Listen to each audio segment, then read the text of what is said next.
जिज्ञासु मित्रों, बहुत बहुत अभिनंदन है आप सभी का दिव्य सृजन में।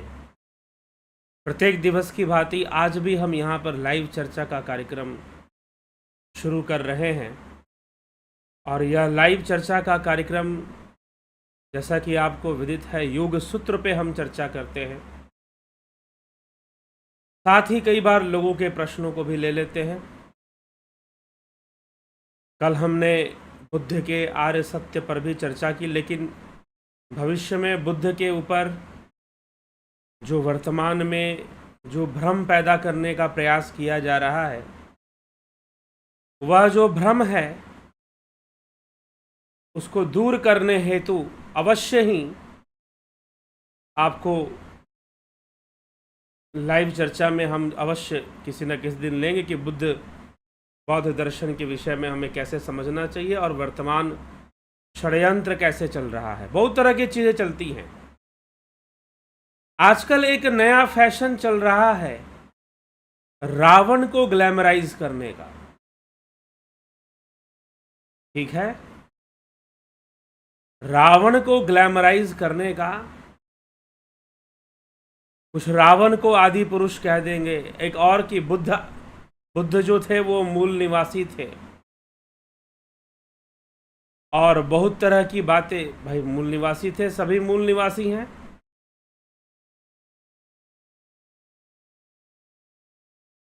अब कोई पीछे पड़ गया मेरे कि बुद्ध तो आर्य नहीं थे, मूल निवासी थे, तो बुद्ध ने आर्य सत्य क्यों दे दिया। ऐसी बहुत सारी बातें हैं। तो चलिए एक दिन हम इन सभी विषयों पर जरूर चर्चा करेंगे। और जहां कहीं भी कोई एक बात हमेशा ध्यान रखिए, अपने विवेक का प्रयोग करिए। विवेक का, व्यक्ति को खुले विचारधारा का होना चाहिए, ओपन माइंडेड होना चाहिए। लेकिन जो ओपन माइंडेड है या ओपननेस है आपके ब्रेन में, दिमाग में, उस पर आपका कंट्रोल होना चाहिए, नियंत्रण होना चाहिए। खुले दिमाग का होना अच्छी बात है, लेकिन आपका दिमाग कहीं इतना ज़्यादा ना खुला हो कि उसमें कूड़ा करकट सब कुछ प्रवेश कर जाए। क्योंकि आज के समय में सूचना के रूप में, इंफॉर्मेशन के रूप में बहुत ज़्यादा कूड़ा करकट भरा हुआ है। और ये आप कूड़ा करकट कहाँ से लेते हैं? फेसबुक से लेते हैं, व्हाट्सएप से लेते हैं। और यदि आपका ज्ञान उन्नत नहीं है, विकसित नहीं है, तो फिर आपको तर्क मिलेगा, अरे अपना दिमाग खुला रखो, इतना खुला मत रखो कि उसमें कूड़ा करकट घुसना शुरू कर दे। अपने दिमाग को इतना भी मत खुला रखो कि उसमें गंदगी घुसना शुरू कर दे, उसमें बेकार की झूठ मूठ की बातें घुसना शुरू कर दे। तो जबरदस्ती का शब्द जाल फैलाने का प्रयास किया जाता है। और ये शब्द जाल फैलाने में सफलता क्यों मिलती है? और ऐसा नहीं कि ये शब्द जाल वर्तमान में फैलाया जा रहा है, ये बहुत समय से फैलाया जा रहा है। अभी क्या है कि इंफॉर्मेशन टेक्नोलॉजी में डेवलपमेंट होने के कारण, आईटी डेवलपमेंट्स होने के कारण, जो बहुत सारे सोशल मीडिया डेवलप हुए हैं, सब आईटी का ही डेवलपमेंट है। तो ये जितनी भी डेवलपमेंट हुई हैं, उससे क्या है कि इंफॉर्मेशंस को वायरल करना बहुत आसान है, उनको फैलाना बहुत आसान है। तो अपने दिमाग की खिड़की को थोड़ा कभी कभी बंद कर लिया कीजिए। जहां खोलना जरूरी हो वहीं खोलिए, नहीं तो गंदगी घुस जाएगी, धुआं घुस जाएगा, कूड़ा करकट आपके दिमाग में चला जाएगा। इतना भी दिमाग को खुला मत रखिए भाई,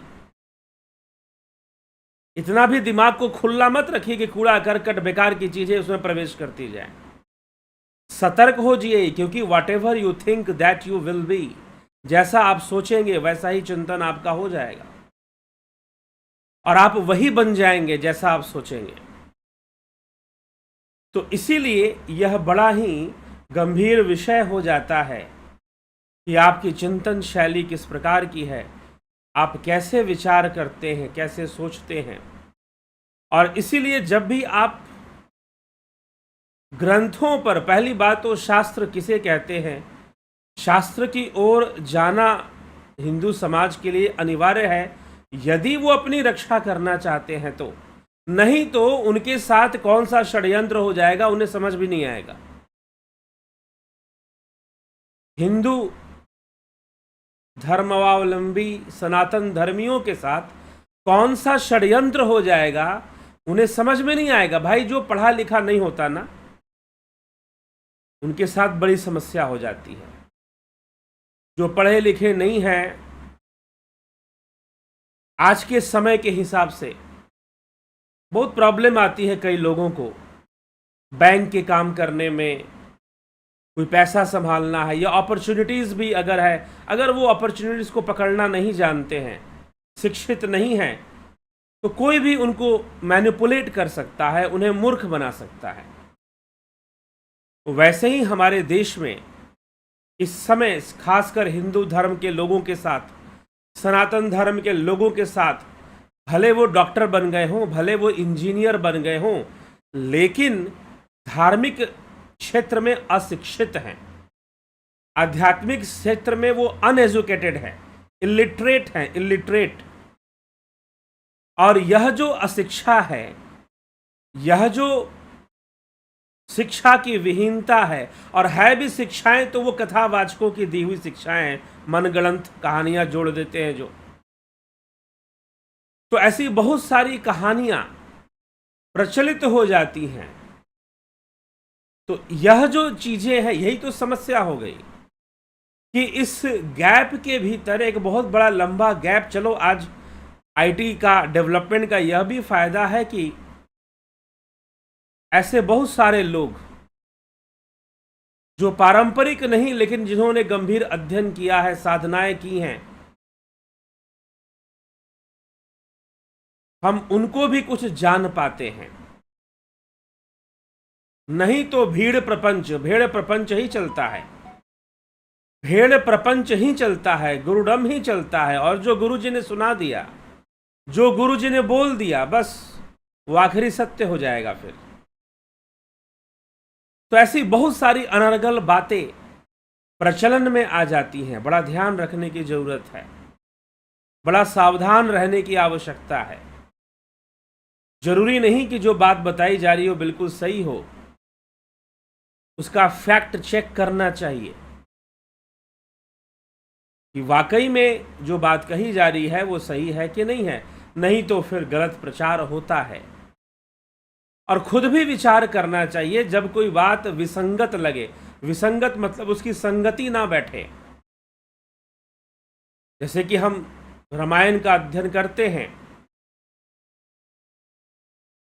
तो यह संगति नहीं बैठती है कि भगवान राम जो शबरी के जूठे बेर खाते हैं वो शंभू का वध कैसे कर देंगे। विसंगति आ जाती है। जिसके लिए उन्होंने इतना बड़ा युद्ध किया, सीता जी को वापस लाए, उनको निर्वासित कैसे कर सकते, यहां भी विसंगति आ जाती है। वैसे ही राम रावण को पुरोहित बनाकर कैसे पूजा करवा सकते हैं। तो ऐसी व्यर्थ की कथाएं कथावाचकों ने जोड़ दी, उसका प्रचार हो गया और फिर बाद में षड्यंत्रकारियों ने उसको हथियार की तरह इस्तेमाल करना शुरू कर दिया, प्रयोग में लाना शुरू कर दिया। तो इस तरह की बहुत समस्याएं आ जाती हैं। हमें सजग रहना चाहिए, हमें सचेत रहना चाहिए ऐसे ज्ञान के प्रति। जबरदस्ती के विषयों को हमें जबरदस्ती की चीज़ों को नहीं स्वीकार करना चाहिए, नहीं समझना चाहिए। ठीक है, अपना विवेक इतना क्लियर रखो कि जैसे ही कोई गलत चीज या विसंगत चीज सामने आए समझ जाओ कि भाई ये गलत है। और अगर ये कहीं लिखा हुआ भी है तो किसी व्यक्ति ने गलत लिखा है या मिलावट किया है, सीधा इस बात को समझ जाना चाहिए। तो ये तभी है जब हम थोड़ा सा विचार करेंगे, सुनेंगे, समझेंगे और तथ्यों पर हम बात करेंगे। इसीलिए इस चैनल पर गीता के किसी श्लोक पर नहीं या फिर शास्त्रों के किसी श्लोक पर नहीं या सूत्र पर नहीं, अगर योग सूत्र पर चर्चा है तो हर सूत्र पर चर्चा होगी।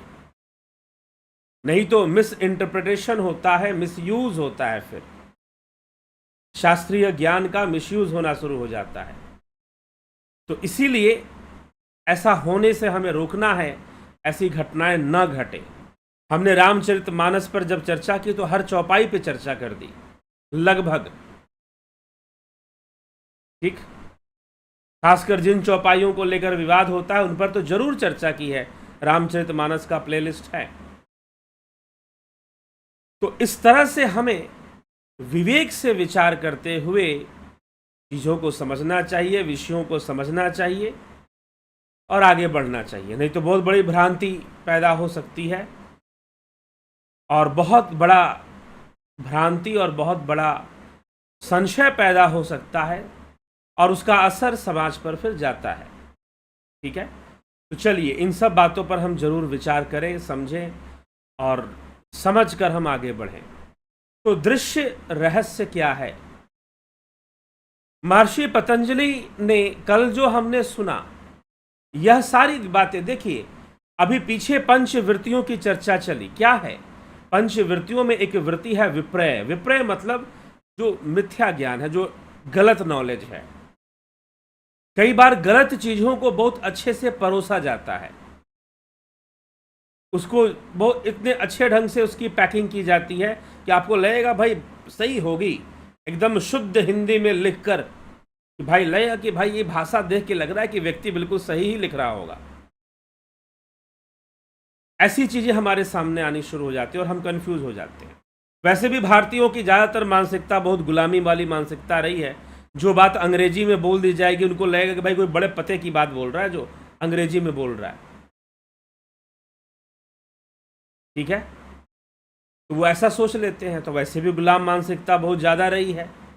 तो इसीलिए अब इस मानसिकता को ख़त्म करके हमें विवेक से विचार करना है।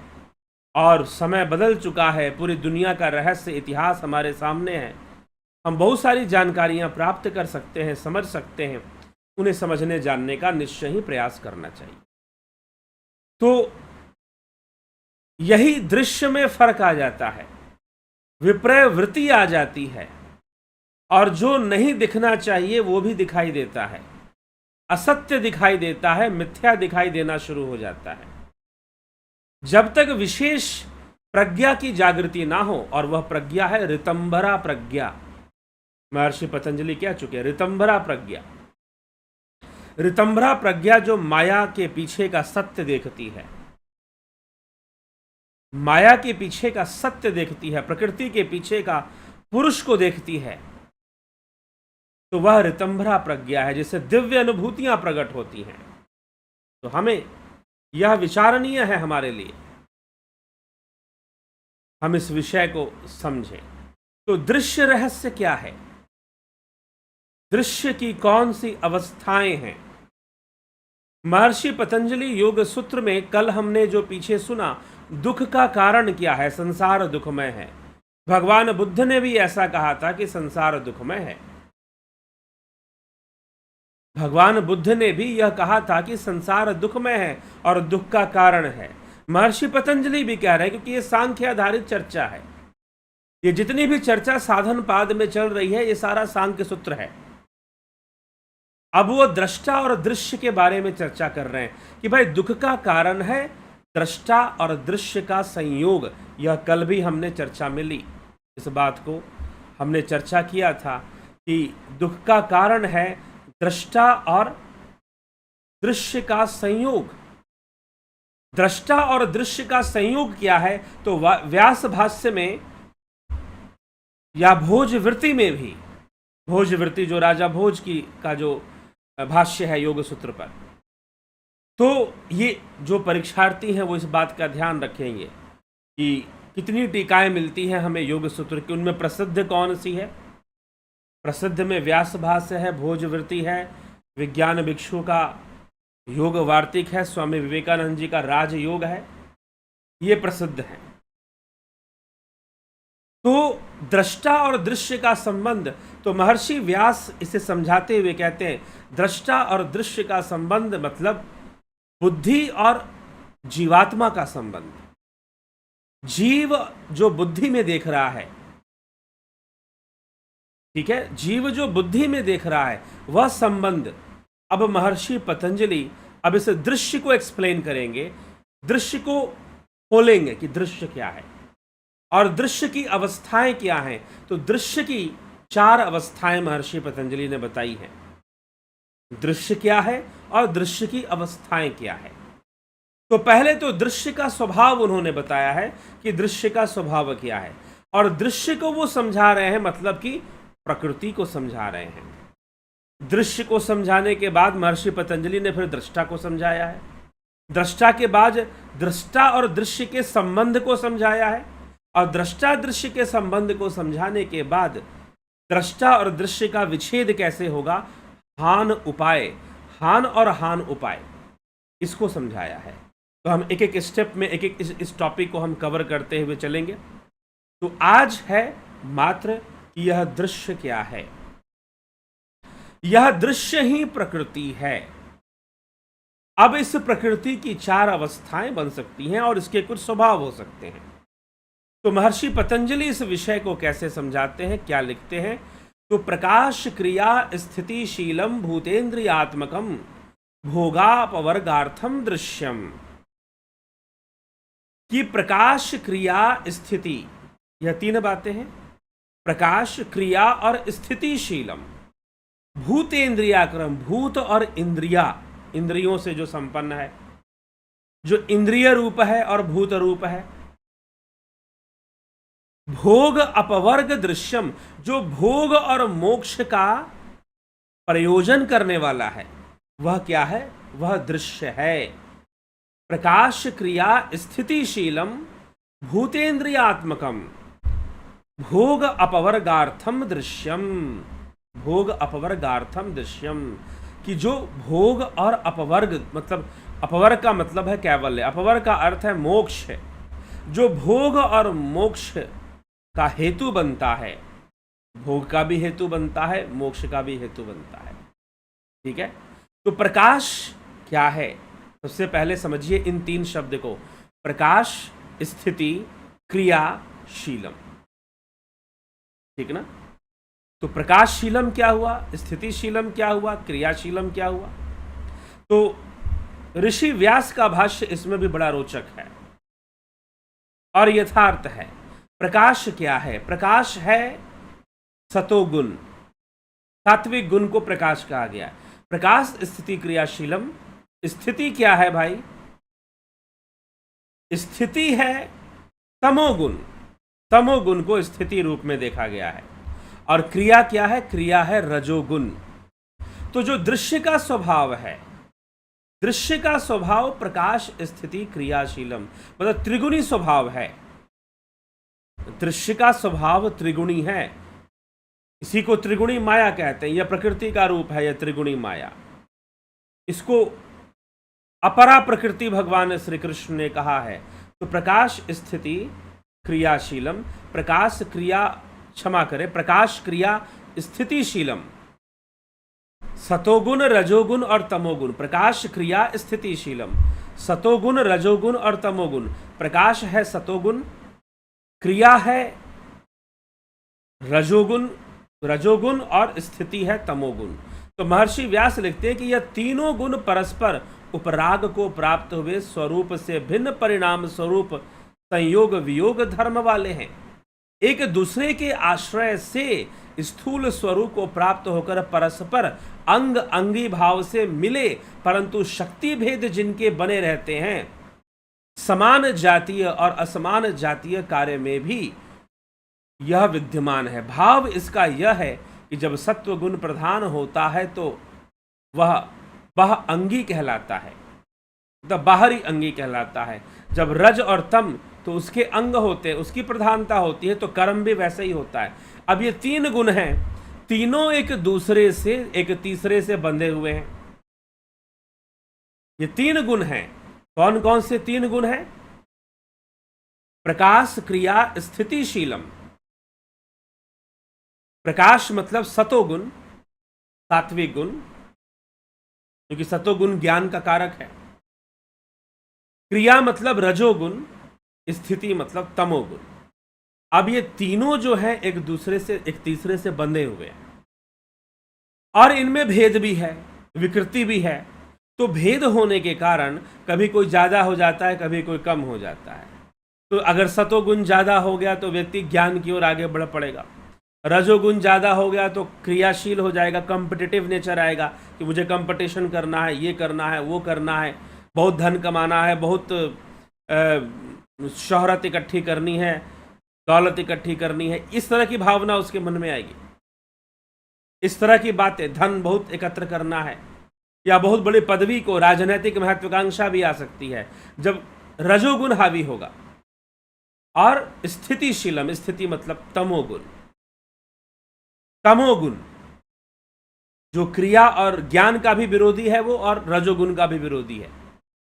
प्रमादी प्रवृत्ति को वो ले आएगा, जड़ प्रवृत्ति को ले आएगा। वैसे प्रकृति स्वयं जड़ है, लेकिन दृश्य का 3 स्वभाव है। दृश्य के 3 स्वभाव यहां पे बताए जा रहे हैं, प्रकाश, स्थिति, क्रियाशीलम। ठीक है, ये 3 स्वभाव। दूसरा, अब जो आगे चर्चा महर्षि पतंजलि यहां पर कर रहे हैं, इस सूत्र के अंतर्गत अगर हम देखें तो भूतेन्द्रियात्मकम भोगा अपवर्गार्थम दृश्यम। भूतेन्द्रिय आत्मकम मतलब कि भूत और इंद्रियां, इंद्रियों की अवस्था में है ये, भूत और इंद्रियों की अवस्था में ये सारा दृश्य प्रकट होता है, इंद्रियों के माध्यम से प्रकट होता है और भूतों को प्रकट करता है तन्मात्राओं के माध्यम से। तो इसको महर्षि पतंजलि, इस तथ्य को वो समझा रहे यहां पर। तो यह तीनों गुण भूत और इंद्रिय रूप है। ऋषि व्यास टीका करते हुए लिखते हैं, तदे तत भूतेन्द्रियात्मकम, अर्थात यह तीनों गुण क्या है, भूत और इंद्रिय रूप है। उनमें भूत रूप से पृथ्वी आदि सूक्ष्म स्थूल रूप से परिणाम होते हैं, वैसे ही इंद्रिय रूप से श्रोत्र आदि सूक्ष्म स्थूल रूप से परिणाम को प्राप्त होते हैं। अर्थात भूत रूप से जो पंचभूत है, पृथ्वी, जल, अग्नि, वायु, आकाश, और इंद्रिय रूप से जो ज्ञानेंद्रियां हैं, चक्षु हैं, जिह्वा है, त्वचा है, नासिका है और हमारे कर्ण हैं, कान हैं, तो ज्ञानेंद्रियां हैं इंद्रियों रूप से। तो ये जो 3 गुण है, यह किस रूप में हमें विद्यमान मिलता है, भूत और इंद्रियों के रूप में विद्यमान मिलता है। किस रूप में इसकी प्राप्ति होती है, 3 गुणों का खेल कहां पर चल रहा है, इंद्रिय जगत में चल रहा है। 3 गुणों की विषमता कहां पर विद्यमान है, तो इंद्रिय जगत में विद्यमान है। इंद्रियों के कारण ही भूत जगत प्रकट हो रहा है। तो यह जो 3 गुण है, प्रकाश, क्रिया, स्थिति, प्रकाश मतलब सतोगुण, क्रिया मतलब रजोगुण, स्थिति मतलब तमोगुण, इन सब की ये कहां विद्यमान है, ये सब इंद्रिय अनुभूतियों में विद्यमान है और भूतों के माध्यम से ग्रहण होते हैं, और यही दृश्य है। इंद्रियों के द्वारा जो आपने देखा वह भूत 3 गुणों के वशीभूत दिखाई देते हैं, 3 गुणों के रूप में दिखाई देते हैं, अपने आप को 3 तरह के स्वभाव वाले होते हैं। और वो 3 प्रकार के स्वभाव क्या हैं, प्रकाश, क्रिया और स्थिति। यही दृश्य जगत है, यही दृश्य जगत है। दृश्य जगत क्या है,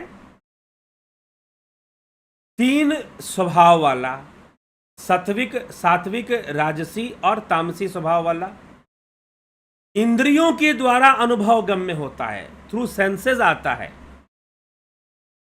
भले जीवात्मा इसे बुद्धि में देखती है, इंद्रियों से मिलने वाला जो डाटा है, जो प्रोसेस है, वही बुद्धि में जाता है। और बुद्धि में जीवात्मा देखता है, इंद्रियों के माध्यम से देखता है। तो जो सेंसरी वर्ल्ड है उसको दृश्य कहा जा रहा है, जो सेंसरी वर्ल्ड है उसको दृश्य कहा जा रहा है। और भूत, भूत मतलब जो भी दृश्य पैदा हो रहा है वह भूत है, इंद्रियों के माध्यम से पैदा हो रहा है, थ्रू सेंसेस हो रहा है। और उसका स्वभाव 3 प्रकार से है, प्रकाश, स्थिति और प्रकाश, क्रिया और स्थिति, सतोगुण, रजोगुण और तमोगुण, ये उसका स्वभाव है। और इंद्रियों के माध्यम से ये दृश्य जगत प्रकट हो रहा है। अब यह जो दृश्य जगत है, इसके दो उद्देश्य हैं। इस दृश्य जगत के दो उद्देश्य हैं। क्या उद्देश्य है? भोग और अपवर्ग, मोक्ष और भोग। अब यह दृश्य जगत मोक्ष का भी हेतु बनेगा और भोग का भी हेतु बनेगा। वह एक ही सीढ़ी है, उसी पर उतरना है, उसी पर चढ़ना है। जब उतरोगे तो भोग होगा, जब भोगी प्रवृत्ति अपनाओगे तो उतरना होगा, और जब चढ़ने का काम करोगे तो मोक्ष होगा। फिर वह एक ही प्रकृति है, वही दृश्य है। यहां पर दृश्य प्रकृति को ही कहा गया है। प्रकृति और पुरुष, इसी का आधार लेकर सांख्य शास्त्र में चर्चा होती है। प्रकृति और पुरुष, इसी का आधार लेकर सांख्य शास्त्र में चर्चा होती है, और वही योग सूत्र में किया जा रहा है। तो दृश्य रहस्य क्या है? दृश्य रहस्य त्रिस्वभावी है। त्रिस्वभावी प्रकाश क्रिया स्थितिशीलम, इंद्रियों के द्वारा प्रकट होता है, भूत रूप में प्रकट होता है। और यह, इसका अर्थ, इसका जो हेतु है वह क्या है? भोग अपवर्गार्थम दृश्यम, यही दृश्य है जिसका उद्देश्य भोग और मोक्ष की प्राप्ति करवाना है। यह प्रकृति ही भोग को प्राप्त करवाती है, यह प्रकृति ही मोक्ष प्रदान करती है। यही महर्षि पतंजलि यहां लिख रहे हैं। ठीक है, यही महर्षि पतंजलि यहां पर लिख रहे हैं। तो यह त्रिगुण स्वभाव वाली, भोग और मोक्ष को प्रदान करने वाला और इंद्रियों के माध्यम से प्रकट होने वाला, भूत रूप में प्रकट होने वाला, इंद्रियों के माध्यम से भूतों के रूप में, पंचभूतों के रूप में प्रकट। पंचभूतों का अस्तित्व कहाँ है? एक बात बताइए मुझे, पंचभूतों का अस्तित्व कहाँ है? सेंसरी वर्ल्ड में है। पंचभूतों का अस्तित्व इंद्रिय जगत में है। ठीक है, तो पंचभूतों को यह प्रकट करती है। कौन प्रकट कर रहा है? आपकी सेंसरी चीजें। कोई चीज सॉफ्ट है, कोई चीज हार्ड है, कैसे आपको पता चलेगा? छुओगे, थ्रू सेंसरी ऑर्गन से तो पता चलेगा, सेंसस के थ्रू ही तो पता चलेगा। ठीक है, तो ये हमें समझना है। तो जो भूत जगत है वो इंद्रियों के माध्यम से त्रिस्वभावी रूप में प्रकट होता है, और इस दृश्य का दो उद्देश्य है, भोग को प्राप्त करना और मोक्ष को प्राप्त करना। भोग को प्राप्त करना और मोक्ष को प्राप्त करना, इस उद्देश्य से। अब इस दृश्य की चार अवस्थाएं महर्षि पतंजलि ने बताई है। चार अवस्थाएं कौन कौन सी महर्षि पतंजलि ने बताई है? तो चलिए उसको भी हम देखते हैं। तो दृश्य के रहस्य को उन्होंने प्रकट किया। अब चार अवस्थाएं, इस दृश्य की भी चार अवस्थाएं बताई गई हैं। विशेषा विशेष लिंगा लिंग मात्रा, विशेषा विशेष लिंगम आत्रा अलिंगानी गुण परवानी। विशेषा विशेष लिंग मात्र लिंगानी गुण परवानी, यह चार अवस्थाएं बनती हैं। किसकी बनती हैं भाई? दृश्य की बनती हैं चार अवस्थाएं। विशेष, अविशेष, लिंग, अलिंग, ये चार अवस्थाएं। विशेष, अविशेष, लिंग और अलिंग। यह किसकी अवस्था है? यह प्रकृति की अवस्था है। यह प्रकृति की अवस्था है। ठीक है, यह प्रकृति की चार अवस्थाएं हैं, विशेष, अविशेष, लिंग, अलिंग।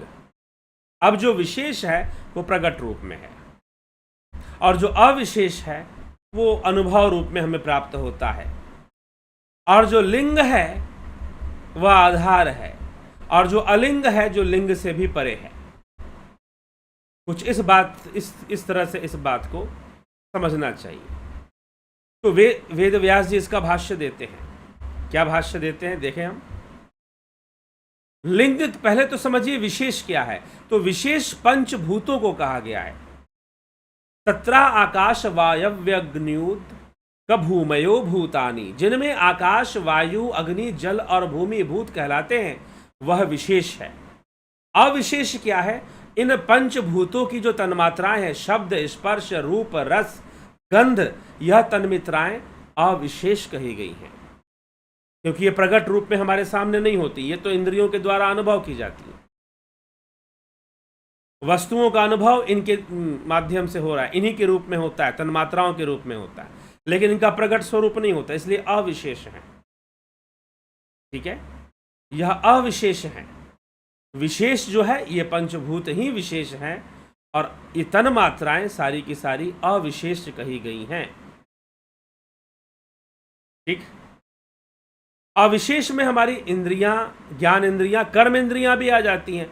वाणी, हस्त, पाद, पायु, उपस्थ कर्मेंद्रियां, यह भी आ जाती हैं, यह भी अविशेष के अंदर ही गिनी गई हैं। इस प्रकार यह सब अस्मिता रूप अविशेष के विशेष कार्य हैं। यह षोडश 16 तीन गुणों के विशेष परिणाम हैं।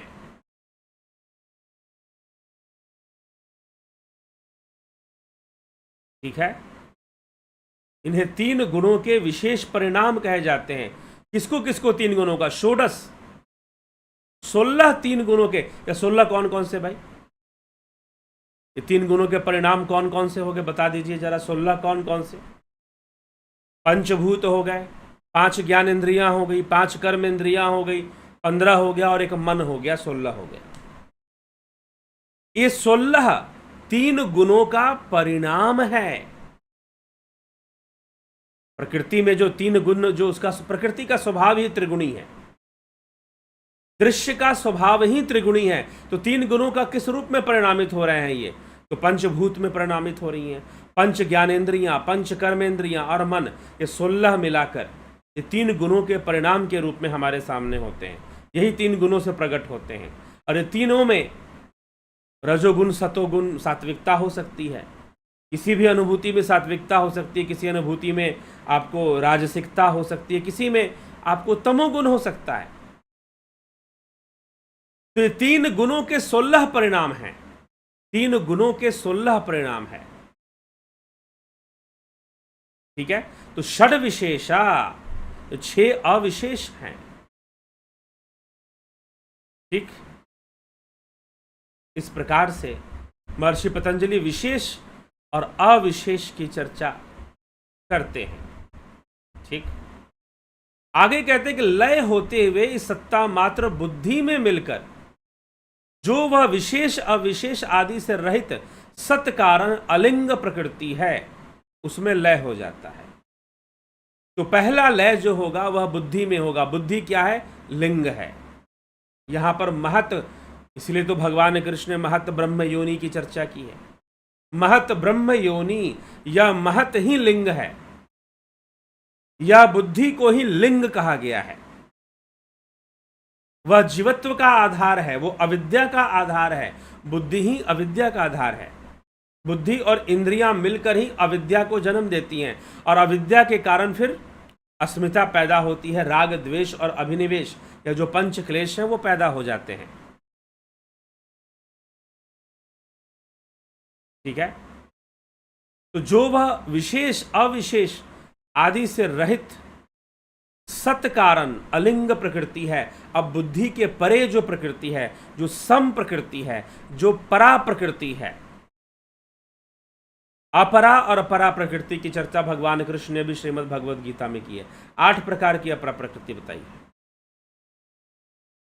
ठीक है, तो जो परा प्रकृति है वह अलिंग मात्र है, और जो बुद्धि है वह लिंग मात्र है। बुद्धि को लिंग मात्र कहा गया है। बुद्धि लिंग स्वरूप है, क्योंकि बुद्धि चिन्ह है। जीवात्मा उसी का आधार लेकर सारे कार्य कर रहा है। बुद्धि इंद्रियों से ग्रहण करती है, और जीवात्मा बुद्धि में सारी चीजों को ग्रहण करता है। जीवात्मा बुद्धि में सारी चीजों को ग्रहण करता है, सारे विषयों को ग्रहण करता है, बुद्धि में ग्रहण करता है। जीवात्मा बुद्धि में सारे विषयों को ग्रहण करता है, और बुद्धि इंद्रियों के माध्यम से। तो बुद्धि ही लिंग है, और इसके भी परे जहां पर त्रिगुणी समता है, वह प्रकृति का अलिंग स्वरूप है। तो प्रकृति के, दृश्य के यह 4 अवस्थाएं, विशेष अवस्था अर्थात यह भूत जगत, अविशेष तन्मात्राएं, संवेदनाएं, और उससे भी ये सारी तन्मात्राएं कहाँ जाती हैं? बुद्धि में जाती हैं। अगर आप बायोलॉजी पढ़ोगे ना, अगर आप न्यूरोबायोलॉजी पढ़ोगे तो भी आपको उसमें ऐसा ही एक्सप्लेनेशन मिलेगा। न्यूरॉन्स के थ्रू, न्यूरॉन्स क्या है? Neurons the unit of nervous system, structural and functional unit of nervous system. जब आप बायोलॉजी पढ़ते हैं, नर्वस सिस्टम को जब आप पढ़ेंगे तो सारा डाटा कैसे जाता है? ब्रेन में नर्व्स के माध्यम से जाता है, और फिर उन्हीं के माध्यम से सेंसरी नर्व्स होती हैं, मोटर नर्व्स होती हैं, उनके माध्यम से फिर वो कर्म के रूप में भी परिणत हो जाता है। तो महर्षि पतंजलि कह रहे हैं, पहले है विशेष, विशेष है यह भूत जगत। इनका अनुभव कैसे होता है? अविशेष से होता है। कौन करता है? इंद्रियां करती। अविशेष मतलब तन्मात्राएं, अविशेष मतलब तन्मात्राएं, ठीक। और वह जो तन्मात्राएं हैं वो ग्रहण की जाती हैं बुद्धि के द्वारा, इंद्रियों के माध्यम से, ठीक। इस प्रकार से दृश्य जगत जीवात्मा के समक्ष प्रकट होता है। अब इस बुद्धि के परे, बुद्धि क्या है? अब तीन अवस्थाएं हो गई। बुद्धि क्या है? वह लिंग है, क्योंकि वही चिन्ह है जीवात्मा का। उसी के कारण जीवात्मा इस जीव बंधन में है, जीव पशु बंधन में है। अब इस बुद्धि के परे अलिंग मात्र है, प्रकृति का अलिंग मात्र स्वरूप है। तो यह प्रकृति की ही चार अवस्थाएं हैं, भूतों के रूप में, विशेष, अविशेष तन्मात्राएं और इंद्रियों के रूप में, अविशेष तन्मात्राएं और इंद्रियों के रूप में, ठीक है। तो तन्मात्राएं, पंच ज्ञानेंद्रियां, पंच कर्मेंद्रियां, ये सारे मिलकर 16 हो जाते हैं, 16 हो जाते हैं। तो फिर तन्मात्रा के बाद बुद्धि, बुद्धि लिंग रूप है, और बुद्धि के भी परे त्रिगुणी समता, जहां पर परा प्रकृति है, वह अलिंग अवस्था, वह प्रकृति की अलिंग, मतलब प्रकृति का कोई चिन्ह वहां पर नहीं होता। प्रकृति और पुरुष में फिर कोई भेद भी नजर नहीं आता। तो यह अलिंग मात्र अवस्था। तो लिंग, अलिंग, लिंग शब्द का यहां पर अर्थ चिन्ह से है, सूक्ष्म से है। बुद्धि क्या है? लिंग शरीर है, सूक्ष्म शरीर है। बुद्धि सूक्ष्म शरीर है, बुद्धि सूक्ष्म शरीर का अंग है। हाँ, फिजिकल ब्रेन हमारे पास है, लेकिन सूक्ष्म बुद्धि भी है,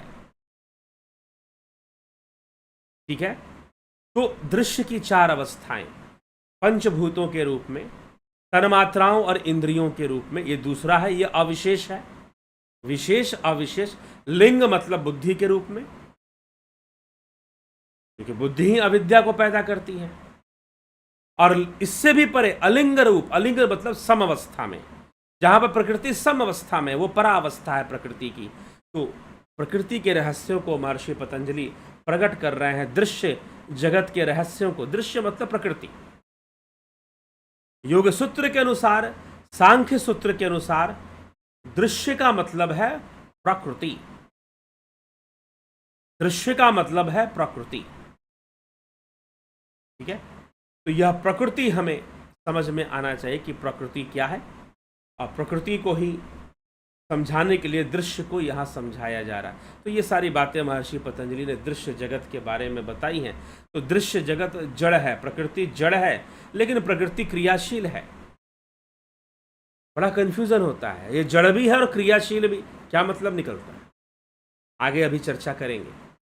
जब महर्षि पतंजलि दृष्टा दृश्य संबंध बताएंगे, पुरुष प्रकृति संबंध को बताएंगे, तो वहां पर ये चर्चा आएगी कि प्रकृति जड़ है लेकिन क्रियाशील है, पुरुष चैतन्य है लेकिन निष्क्रिय है, पुरुष चैतन्य है लेकिन निष्क्रिय है।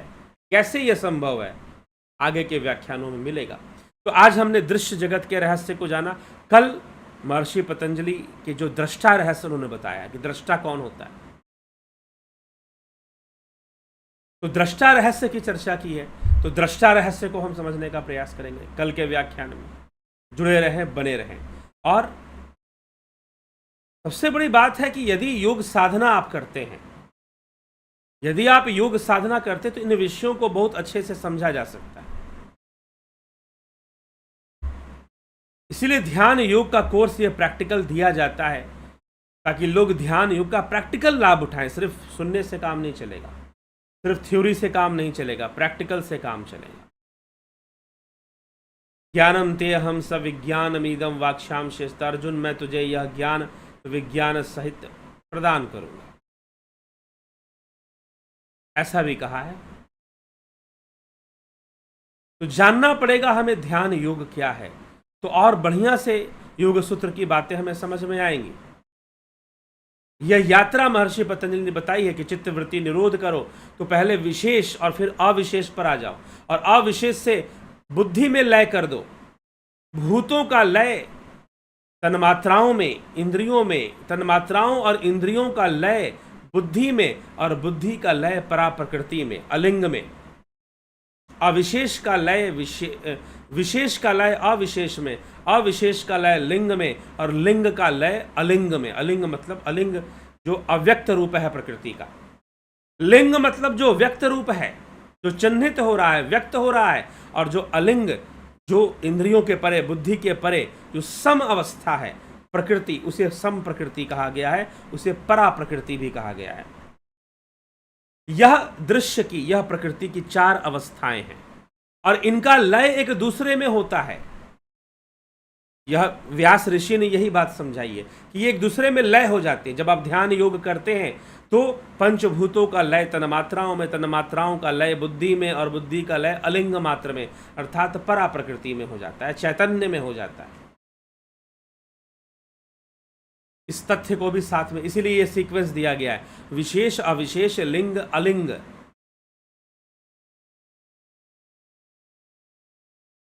यह विषय दिया गया है, ठीक है। तो ध्यान योग, जब हम ध्यान, लय होगा कैसे? बिना ध्यान योग के होगा नहीं। जब हम ध्यान योग करेंगे तो इस लय की प्रक्रिया से हम जुड़ जाएंगे। तो ध्यान योग का जो कोर्स है 20 अक्टूबर से शुरू हो रहा है, 1 महीने का duration, 1 month online meditation course है। यह गाइडेड मेडिटेशन जो कि हठ योग पे आधारित है, ट्रांसेंडेंटल मेडिटेशन राजयोग की क्रियाएं हैं।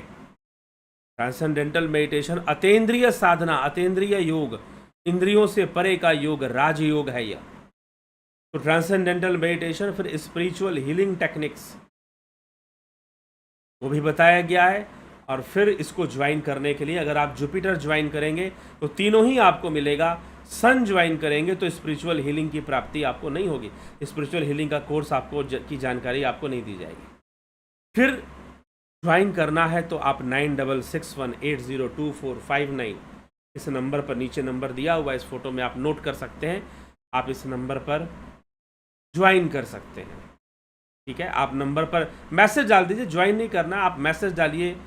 फ़ोन भी करने की आवश्यकता नहीं है, फ़ोन भी करने की आवश्यकता नहीं। आप बस इस नंबर पर व्हाट्सएप मैसेज कर दीजिए कि मुझे ध्यान योग का कोर्स ज्वाइन करना है, कृपया बताएं कैसे ज्वाइन करना है। एक क्यूरी डाल दीजिए, आपको वहाँ पर सारा डिटेल मिल जाएगा।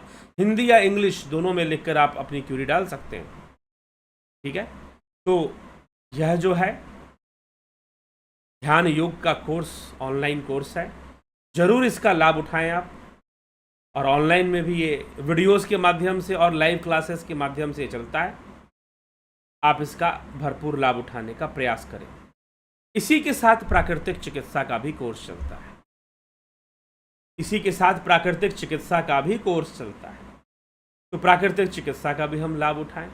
हम स्वयं से अपना उपचार कर सकते हैं। अगर सही टेक्निक को हम जानते हैं, नेचुरोपैथी के सही टेक्निक को हम जानते हैं, तो स्वयं से हम अपना उपचार भी कर सकते हैं, ठीक है। तो चलिए इसी के साथ अभी विराम की ओर हम चलेंगे, और समय का ध्यान रखते हुए।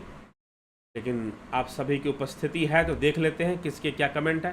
पवन कुमार गुप्ता जी, नवजोत नाथ जी, शंकर प्रसाद जी, जगत नारायण जी, नरसा राम जी, बिमला शाह जी, अबनी प्रधान जी, उषा श्रीवास्तव जी, अपूर्व विश्वकर्मा, सतीश कुमार, शिखर शर्मा, बलवंत सिंह गोहिल, विनोद के सूद, श्वेता राय सिन्हा जी, बहुत अभिनंदन है। विष्णुचंद्र मौर्य, विक्रम सिंह, सविता नायक, रूपलाल विश्वकर्मा, हरीश डंगवाल, काशीनाथ जी, अफंता प्रोडक्शन, सुहास राणे, अर्जन भाई चौहान, राकेश गुप्ता जी, चित्रंजन बरुआ जी, बहुत अभिनंदन है। योगेंद्र पंडित, संतोष गुप्ता जी, रतन सिंह जी, अजीत अपराजित जी, बीकू कुचाड़िया जी, लाल बहादुर सिंह, गौतम दास, जोंती दत्ता, राम लखन, राज पुरोहित जी, पांडुरंग वराले, अनीता दुबे जी, जितेंद्र साहू, विनोद कुमार शर्मा, शेखर मराठा।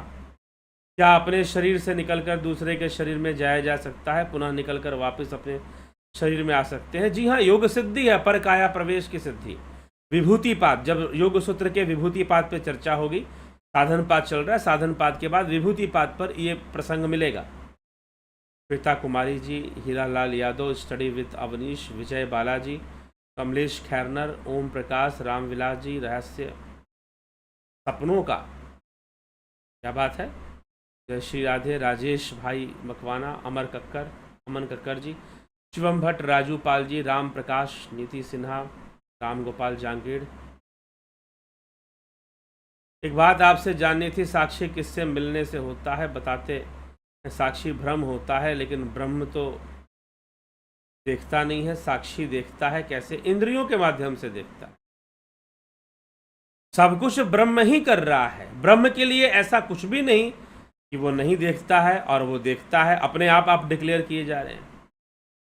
कभी मांडुक्य कारिका सुनिए, मांडुक्य कारिका के प्लेलिस्ट है, मांडुक्य उपनिषद की कारिका जो है उसे मांडुक्य कारिका कहते हैं। वहां साफ साफ योगी गौड़पाद ने व्याख्या करते हुए लिखा है, ब्रह्म ना जन्मा है ना अजन्मा है।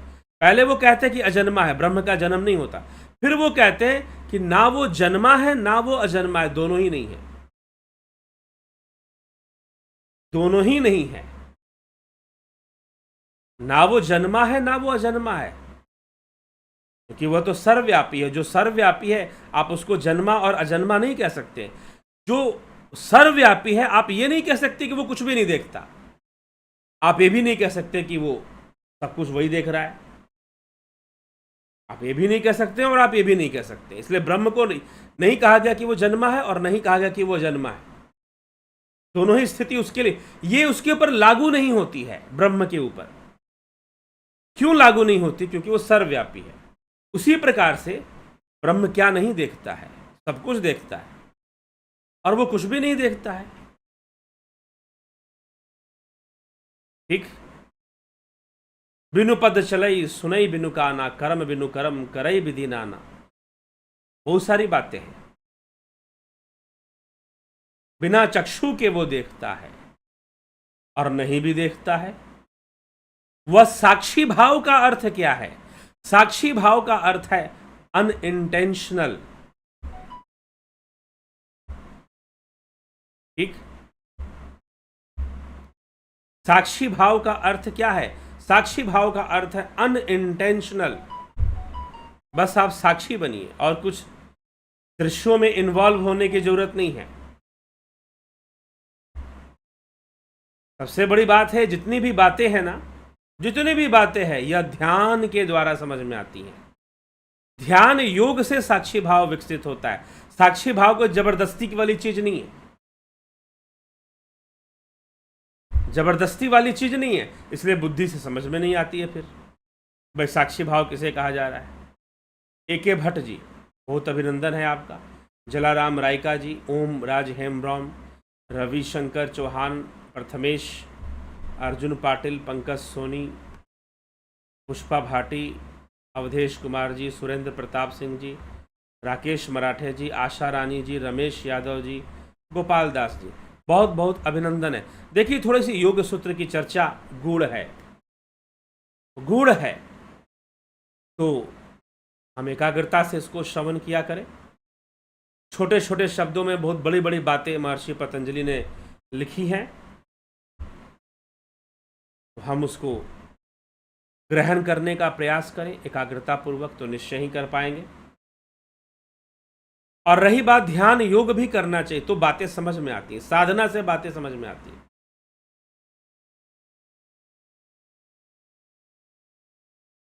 ठीक है। तो चलिए इसी के साथ विराम देते हैं, कल फिर मिलते हैं। दुष्प्रचार से बचिए, व्यर्थ की चर्चा से बचिए, और जो है डाटा के प्रति, इंफॉर्मेशन के प्रति सजग रहिए, सचेत रहिए।